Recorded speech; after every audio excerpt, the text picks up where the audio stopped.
Umuakpu ndom ice Mmeko Umuakpu bilinu Egwu Unyami music empire where you call music by Mmeko Umuakpu isi enyi Egwu kendi anam eze china gbara ọgwụ anọ mambala ajele ka anyị nọle ya maka Mmeko Umuakpu isi enyi amị atụ obodo eze Mmeko Umuakpu isi enyi Mmeko Umuakpu isi Mmeko Umuakpu isi Mmeko Umuakpu Mmeko Umuakpu isi Mmeko Umuakpu isi Mmeko Umuakpu isi Mmeko Umuakpu isi Mmeko Umuakpu isi Mmeko Umuakpu isi Mmeko Umuakpu Mmeko Umuakpu isi Mmeko Umuakpu ndị ọma ndị chimeleze n'okolobịa unu mekelu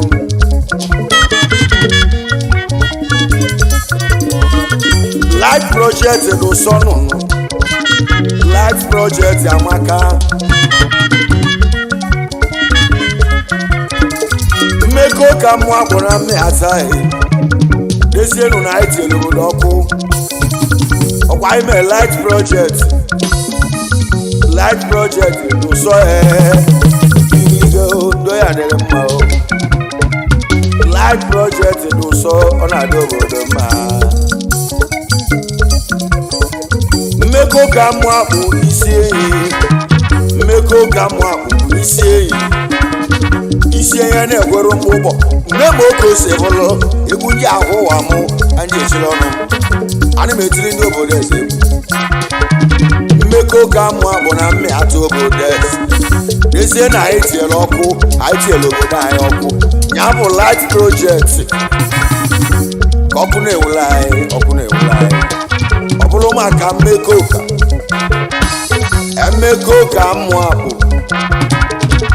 Umuakpu na mme ataghị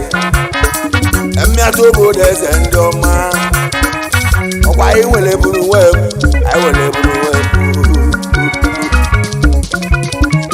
Mmeko Umuakpu ndị ọma nwoke na-anwaghị iwe echiri ya zelu iwe onye na-eme mali ya ekpele na-ebere unu ncha onye jere ọkụ egbu azụ ka nna agwa asị m na onye gbọsị abịa n'oge ele abịa mmadụ ji abịa n'oge ele iwe ojele mmadụ ji gwa abịa na ọ ga-azụta iwe ojele ka ọ zụta Mmeko Umuakpu ndị ọma nụ asị m na onye gbuo n'aka lie ị ga-arala ọkiwe dị mma esienu na onye gbuo n'aka ị ga-arala ọkiwe dị mma o ife akụ ibe nwe ka nna agọla unu n'ọfọ ya na ogologo ndụ na-arụsi ike Mmeko Umuakpu isi Mmeko Umuakpu isi Mmeko Umuakpu isi ihe na-egwere ọkpụkpọ ebe oge ose bụrụ life project nsọ aitele obodo anyị ọkụ kedu maka Egwu chairman Ikechukwu Okoye wee gboo Ike notable the Egwu chairman Mmeko Umuakpu isi enyi engineer double chairman Mmeko Umuakpu Asaba and the Onitsha branch Mekenegi Ike notable ice water Ikechukwu ezu anyị mee Ike Okoye wee gboo Ike dị notable unu mekene gị na Mmeko Umuakpu isi enyi anyị tinyere obodo anyị ọkụ light project n'ụsọ unu mekene Ikechukwu ezu ọhịa ọchịọra ka ebu abụ ọchịọrọ na-ewo ewo Ike ezu ọhịa ebu injinia aka na-alụ ụlọ ịlụsị ụlọ ịchọ ya mma ka anyị ji malụ gị ịlụsụ nọ na-akụ osisi ezie na-ekwusi osisi ezie nọ na-akụ gbamgbam ajụlọtọ onye ọ ga-adịlị mma na mmekọ ka mụ abụ isi mmekọ ka mụ abụ isi mmekọ ka mụ abụ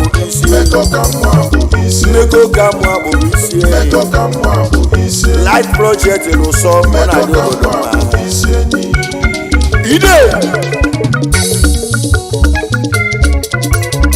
kedu maka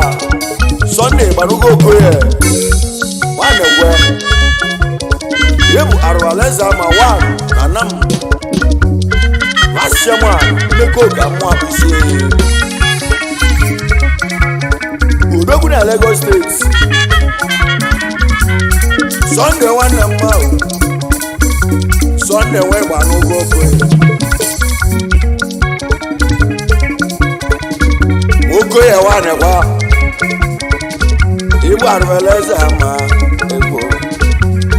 Odogwu na Lagos State life project n'ụsọ n'ụwa mmekọ ka mụ abụghị isi ekwe eme aka eji ama odogwu a sị na ekwu okwu eme aka eji ama n'edike mmekọ ka mụ abụgburu okwu eme mmekọ ka mụ abụtiela obodo anyị mmekọ ka mụ abụghị isi onume ekele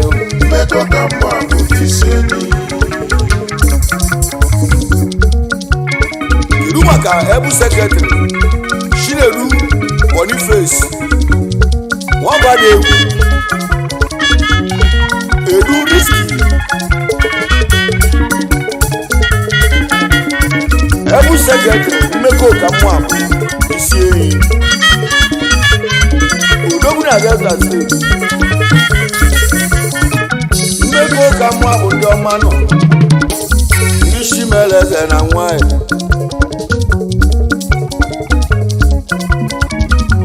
Chiedu ezu ahụ mụ nwa bụ n'ife sonyoma o nwabada egwu odumekele gị Igbu Edu Risky na mmekọ ka mụ abụ isi ihe na-egwero mkpụkpọ ndị ọ ga-adịrị mma light project n'ụsọ mụ na ndị obodo anyị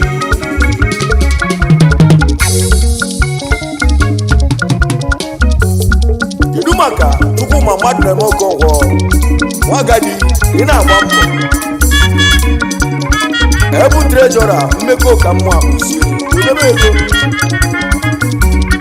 Odogwu na Ọnịcha Chuma nwanne mma Chukwuma mmadụ na-eme Okonkwo agadi na-agba mbọ nwanne na mmekọ ka mụ abụghị isi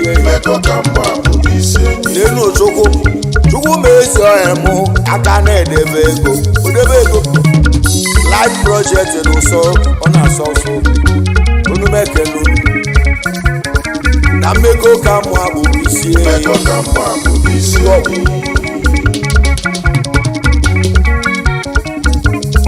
kedu maka Sir Chris Agwaọlụ ọgụgụ ha Sir Kenge financial secretary mmekọ ka mụ abụ isi mekele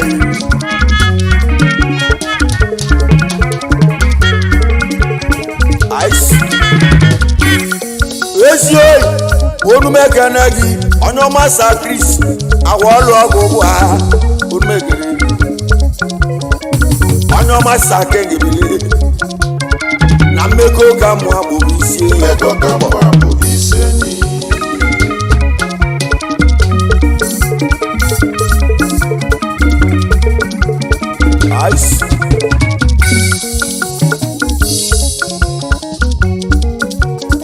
kedu maka Egburike Nọrụka ọbụ egbune m Odogwu ọda n'Izu Jaba Provost mmekọ ka nwa akpụsi egwu n'ike onumekene gị Chimeleze na nam na mmekọ ka mụ abụghị isi ọ daa n'Izu Jaba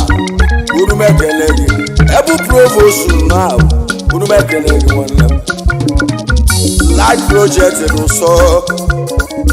desienu na anyị tinyere obodo ọkụ anyị tinyere obodo anyị ọkụ na-enwula anyị na mmekọ ka mụ abụghị isi enyi kedu maka Jideofor onye boys ọba afụ nwa elotenia provost mmekọ ka mụ abụ isi enyi ọfọ nwanne mmanwụ onumekere gị ọfọ machu Jideofor na onye chimele na-echi afọ welote na nwanne m na mmekọ ka mụ abụghị isi enyi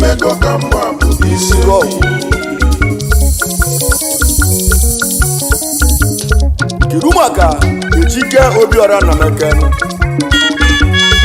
Ugochinyere nwata wow na nam chief admin mmekọ ka mụ abụghị isi enyi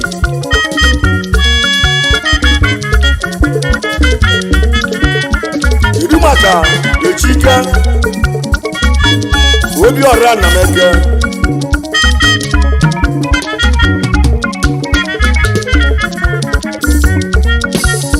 Ugochinyere nwata 1 na nam chief admin mekene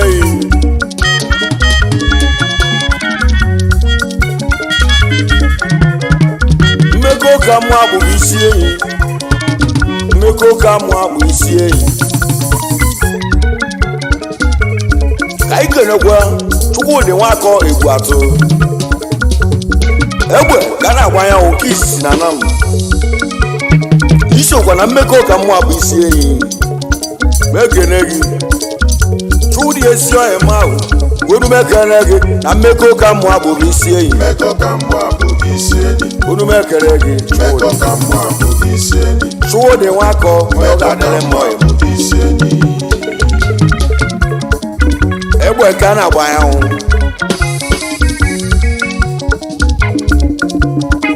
mmekọ ka mụ abụ isi enyi mmekọ ka mụ abụghị isi enyi kedu maka Edechi Ezerigwe mmadụ eme Oluwa Nwanzerigwe Odogwu Nairi eze ọ dị n'aka Chukwu Edechi nwanne mmanwụ Nwanzerigwe onumekene gị Oluwa ọgwụgwụ eze na ọ dị n'aka Chukwu na mmekọ ka mụ abụghị isi enyi Oluwa Nwanzerigwe onumekene gị eze na ọ dị n'aka Chukwu na mmekọ ka mụ abụghị isi enyi I'm a light project n'ụsọ ọ na-adị obodo mma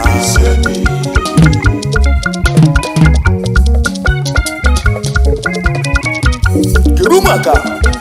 ọgọmegbunemu mmadụ na-eme Udekwe Star Money Udekwe Senior Orimiri Udekwe Odogwu na Lagos State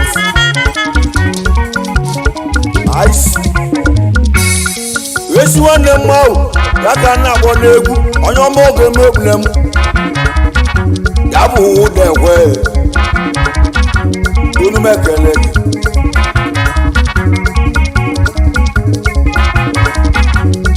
Star Money Udekwe wachimeleze n'okolobịa na mmekọ ka mụ abụghị isi enyi ekwe mụkpọ I'm a light project n'ụsọ onu mekele gị onye ọma ọgọ megbuneme Udekwe ịbụ big fish iligo onu mekele gị ịbụ Star Money wachibere onu mekele gị na mmekọ ka mụ abụghị isi enyi ekwe onye ọma ọgọ megbuneme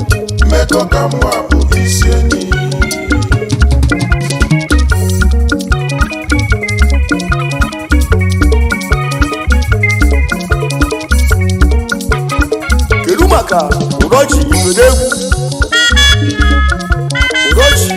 osisi irokotiri ijele anam oke nwada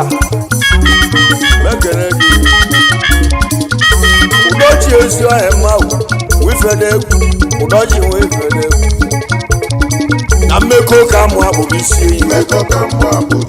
udoji oke nwada ibu ijele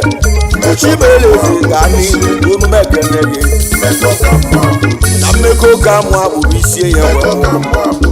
light project n'ụsọ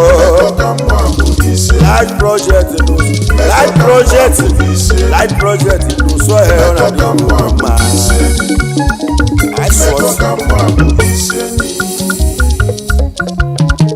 kedu maka Elias Okeke mmadụ na-eme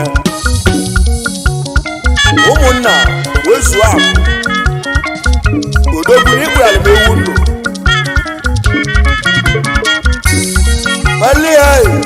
Elias nwanne mmanwụ Elias Okeke ụmụnna wezuo akụ anyị ga-ebi n'udo Elias Okeke ụmụnna wezuo onye nwere ibi ihe nwere ọ na-asọ ụzọ Elias ezuoghị mụ Elias Okeke ikpe alamewu ụmụnna wezuo ọ ga-adịla gị na mma ibe oji ewu eme ọgọ na mmeko ka mụ akpụrụ isi enyi light project n'ụsọ Elias Okeke nwanne m unu m ekene gị ụmụnna wezuo ibe oji ewu eme ọgọ ọ ga-adịla gị na mma light project n'ụsọ anyị tiere obodo anyị ọkụ mmeko ka tiere obodo anyị ọkụ mmeko ka mụ akpụrụ isi enyi wine ya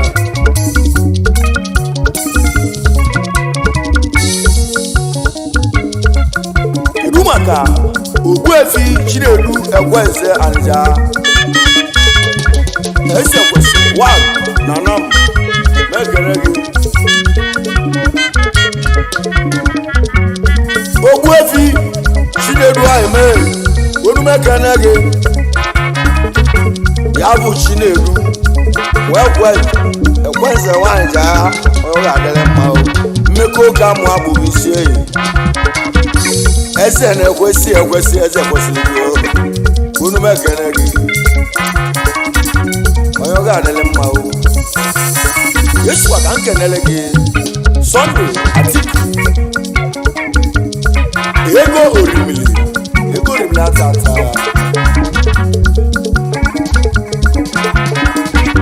odogwu Sunday Atiku nwanne m unu m ekele gị ego orimili nwanne m ya bụ ego orimili ata oke ọbara tụle dibịa otule na-abụ ka ị na-akọ ụka ode n'udo n'enu Atiku gochimeleze gaa n'ihu unu m ekele gị oke ọbara ọra ị na-ebu ọbara otule na-abụ ka ị na-akọ ode n'udo unu m ekele gị Atiku ugochimeleze gaba n'ihu na mmeko ka mụ akpụrụ isi light project n'ụsọ anyị tere obodo anyị ọkụ ọ na-enwela anyị na mmeko ka mụ akpụ akarịchagowa atakwa n'afọ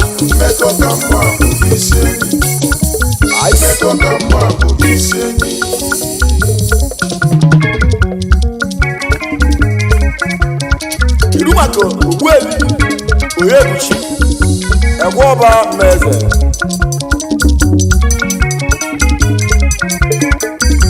odogwu ịbụ ọkụ n'echi a ọ ga-ala obi dị ọcha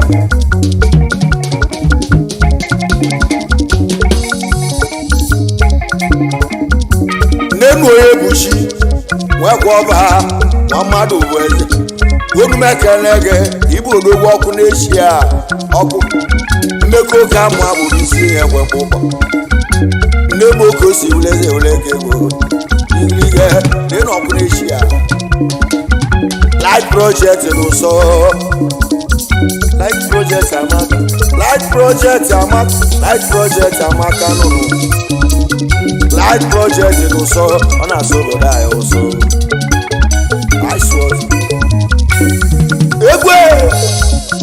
Ummeku ige Mmeko ga Umuakpu isi eyi wonu Mmeko ga Umuakpu isi eyi wonu Mmeko ga Umuakpu isi eyi wesu wonu isi eyi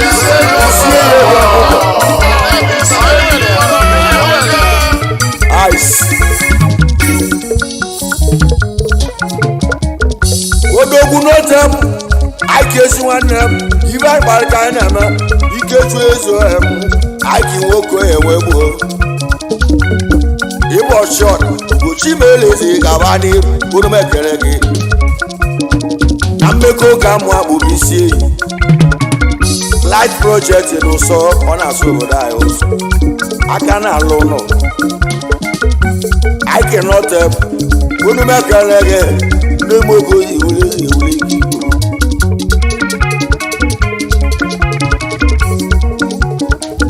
maka Ogbuefi Chikeluo Obeluo Mbanefo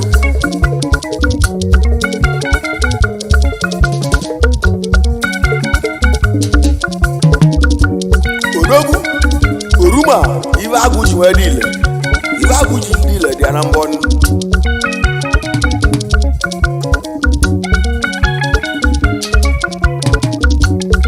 Ogbuefi Chikeluo ezi ahụ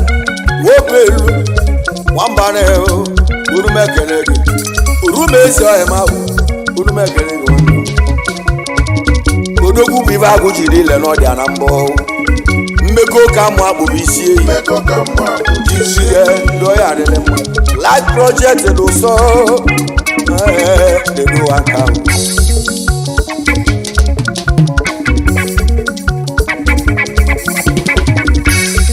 kedu maka Boniface Ọfọdụle nọọsụ Odogwu chakule n'India esi onye ọma m ụbọnị Wachimeleze ya bụ nwa ụfọdụ one nọọsụ chakule n'India Ugochimeleze n'India na Mmeko ka Umuakpu bụ isi Mmeko ka Umuakpu bụ isi Mmeko ka Umuakpu bụ isi Mmeko ka Umuakpu bụ isi Mmeko ka Umuakpu Mmeko ka Umuakpu bụ isi Mmeko ka Umuakpu Mmeko ka Umuakpu bụ isi Mmeko ka Umuakpu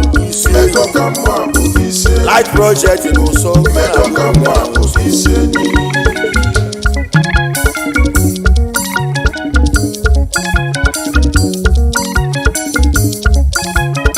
kedu maka Charles Okeke Obidike mekele yi onye ọma bad coach na Ghana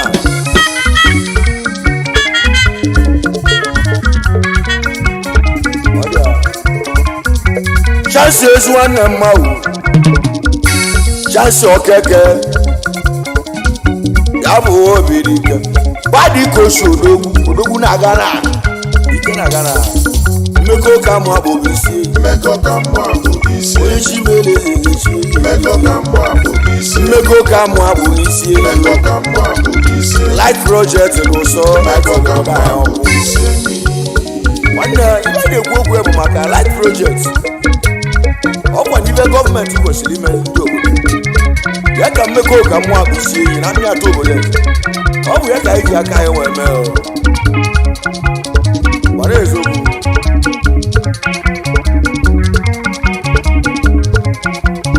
ka nkenekwa Kenneth Nwakochife Ebubechukwu ụzọ wow na nam Odogwu na India Kenneth Eziohia mmanwụ Kenneth Nwachife ibu Ebubechukwu ụzọ Odogwu na India bere ebe ahụ ebute ikike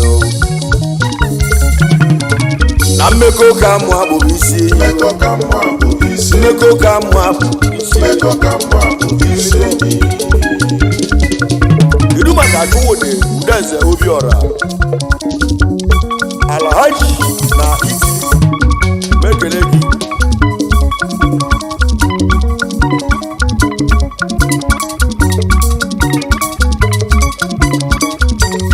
ka nkenekwe Ezuweze Anja Injinia Mayor aka na-alụ ụlọ bụ ihe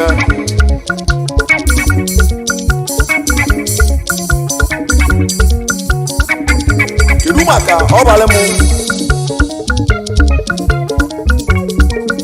m edesu nọ ekeke ọgwụgwụ a ousuwa oti egwu mekere gị ousi ezi nwanne m ahụ ọ bagara m ugochimere eze na ọ bara m mmekọ ka mụ akpụrụ isi ya gwe mkpụkpọ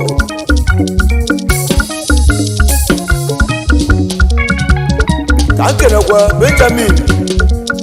Rivat Udekwe ego ji ọrụ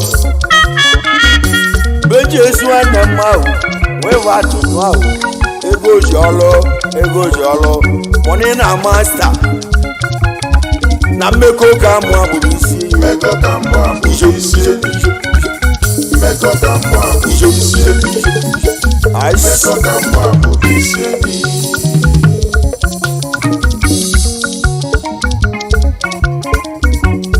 kedu maka Godwin nwachu agwa ọrụ onye ọma Igbo adịgo na anam ị ga-adị o mmekọ ka mụ akpụrụ isi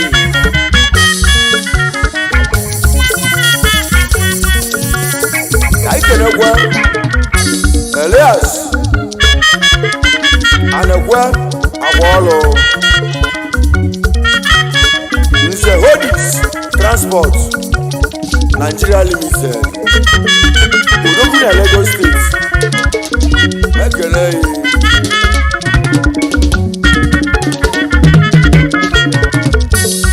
kedu maka ekele nna Loshibata aka ebuchi ọnwa ndị Igbo Odogwu na Lagos State mekele mmekọ ka mụ abụsi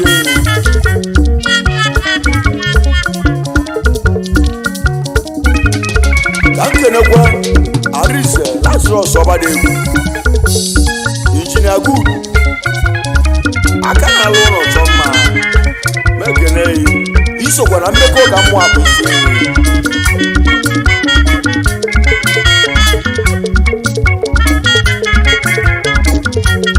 kedu maka Joseph Nwachukwu Devo Honorable Embagojo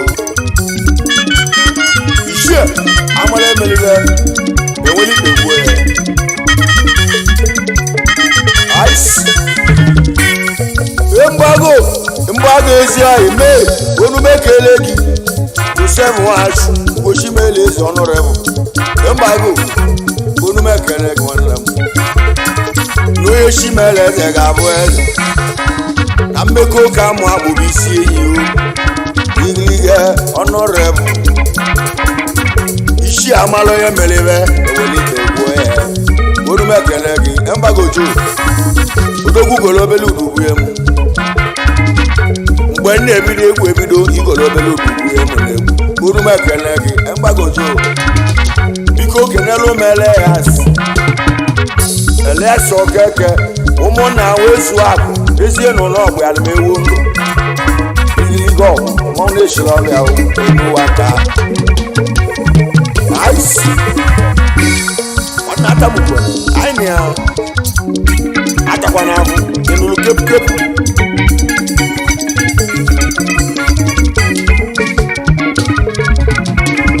anyị kenekwa Charles Zedigwe egwu atụ Orimiri Baka na ndị atọ obodo eze mmekọ ka mụ akpụ isi ya gwa mgbụgbọ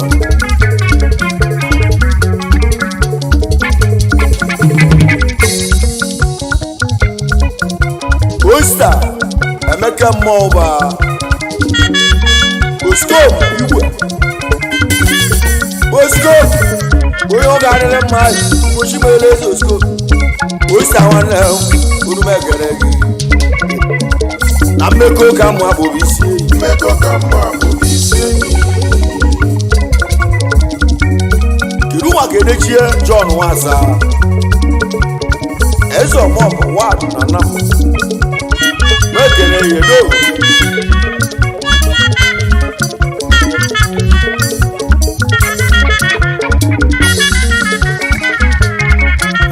kenegwe Ignetus anegwe anija inspector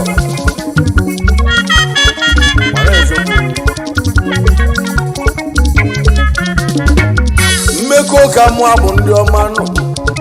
na mmeko ka mụ abụ tiere obodo anyị ọkụ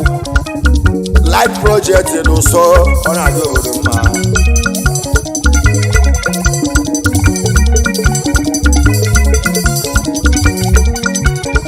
kedu maka juru ike dezu n'obi anọ ọnụ ụwa ọma mekere inu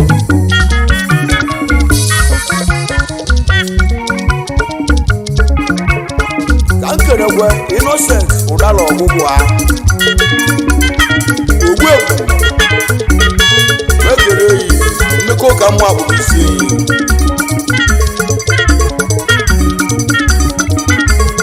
kedu maka Obinna Anthony Egwu atọ blessed Obino India odogwu na Lagos kedu maka Bolus Okochukwu Ateli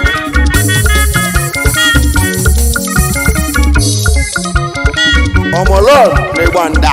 odogwu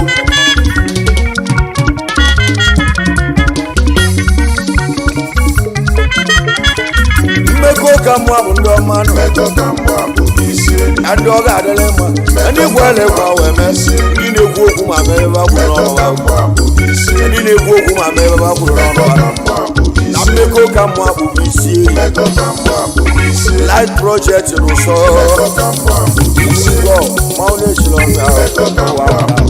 eze chi na-agbalụ egwu mụ ka egwu na-etiri ndị obodo anyị na mmekọ ka mụ abụ na mmịatụ mmekọ ka isi ehe mmekọ ka isi ehe unu mekere unu iwe onye chiri nhazi alụ anyị na-ebi n'elu ụtọ bụ eneta ya legeji ebe n'ụwa egwu ige uweri wee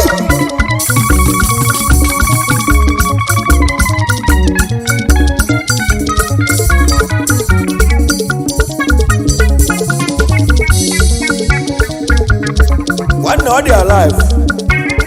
Shomar mmekọ ka mụ isi enyi iswa ka anyị kenele gị His Royal Highness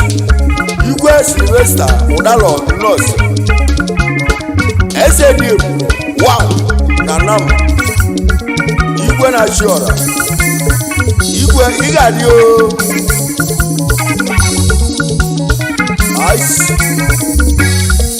igwe ya bụ igwe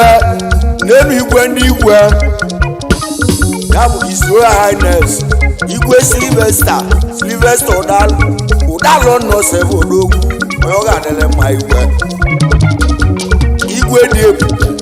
eze a na-asọrọ anya eze na na-asọrọ gị anya Chairman mmekọ ka mụ abụ ya sị m kene gị igwe na-achị ọrụ abụ anyị na mmekọ ka mụ abụ isi lọ aisi ebube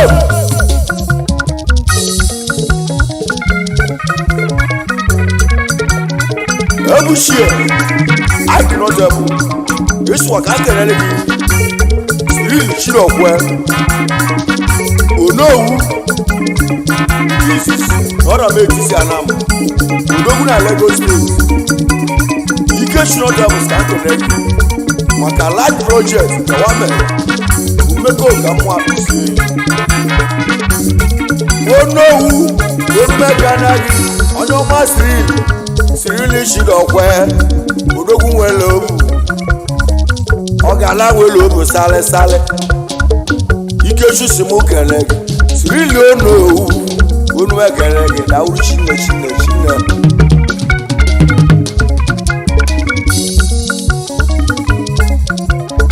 wasikwa ka nkene Christian ọfọzọ okiri payapaya gbogbo oji chukwu buru ụzọ wa na mmụọba agụ odogwu na Lagos State Christian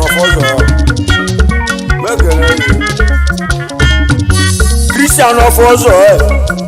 okiri ya bụ okiri paya gwu ibu oji chukwu bụlụ ụzọ nne m oge o si adị egwu nji eshila ọnụ mmekọ ka mụ abụ isi wasi m kene gị na mmekọ ka mụ abụ ọkarịchala ibe na mme ata unu m ekene we mmekọ ka mụ abụ Mmeko ka mụ abụ isi mmekọ ka mụ abụ isi mmekọ ka mụ abụ isi mmekọ ka mụ abụ na mme ata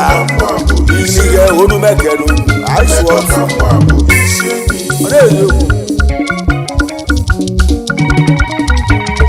waswa ka nkene iyom udemesugo nọrụka iyom oshi na nwata oji eyi eme ọgọ wa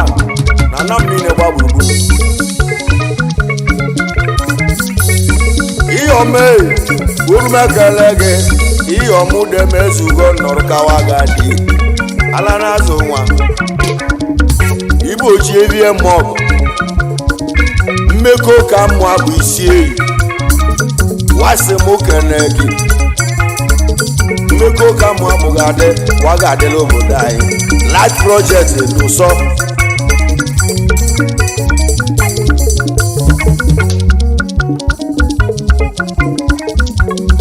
wasịkwa ka nkene ọbịa mma ọbalị m chiweze ọbaba egbu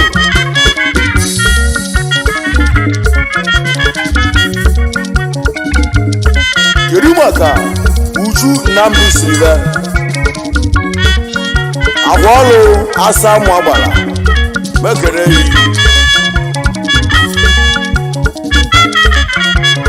ka nkenekwe ekwute osichi ọba mmadụ na-eme asambodo nwanne chukwudị ị ga-adị kedu maka ọbịa mma kọpụl nze esolu vidio mụ agbara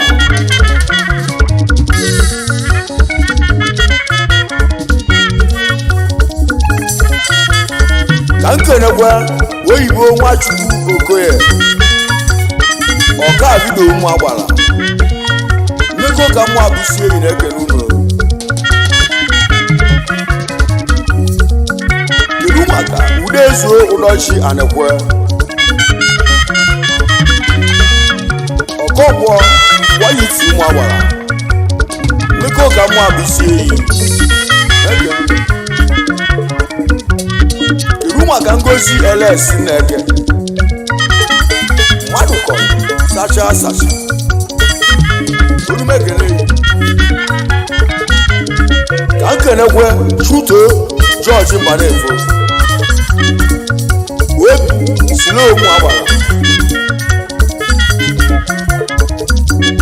ya na Oliakụ Uchenna Udekwe Portable Lady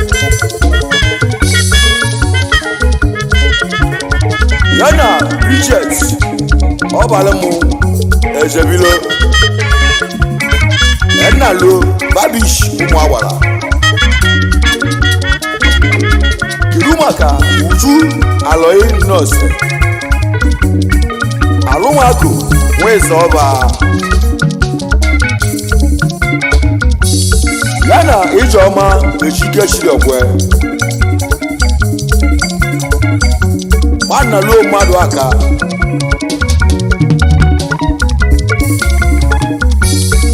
Ike notable Yesua ka nkelelu gị Chinedu nwabụ nwanne Obi aka Igwe Bosak Oyiwel na India ọnụ na-egwuru ọgadị ọgbọ mmekọ ka mụ abụ ndị ọma nọ mmekọ ka mụ abụ isi ndị ejije obodo nata mmekọ ka mụ abụ isi ge onumekele unu large project rụsọ onumekele unu ndị ezi ọmọgụ ndị chimeleze dọma mmeko ka mụ abụrụ isi ihe onumekelu chiedu onwe abụ onumekele gị aike oko ikechu onwe egbo ya si mụ kele gị n'ọcha m odogwu si mụ kele gị chiedu igwe bụ sadụ a ga-esi gị n'ala ekene ọ ga-adịle gị na mma o ya bụ maka enyemaka iyele n'egwu a iwe ekwutere ka ọ na-eme iwe kata ka ọ na-eme iwe ezuru ka ọ na-eme mmeko ka mụ abụ mmeko ka mụ abụ mmeko ka mụ abụ mmeko ka mụ abụ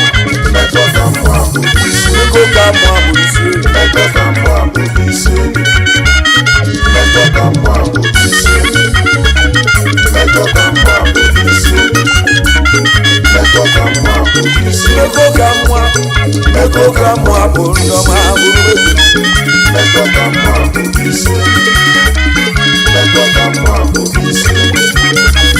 mmeko ka mụ